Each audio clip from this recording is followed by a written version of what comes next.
pemirsa, sayur daun singkong isi tahu. Di sini saya tambahkan bumbu genep ya, bumbu Bali. Kemudian ada garam dan kaldu jamur.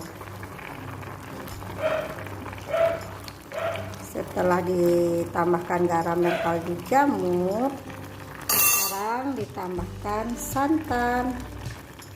Ini saya pakai santan yang jadi saja. 1 kotak. Terus karena di sini airnya sedikit, jadi saya tambahkan 1 gelas air.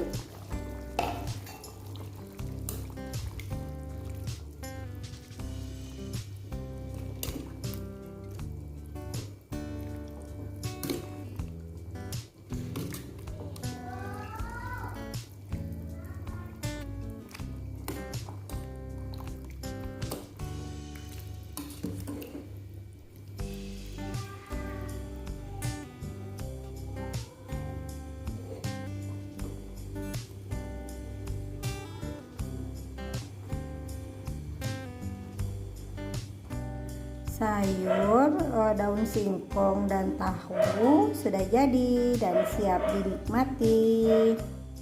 Yummy.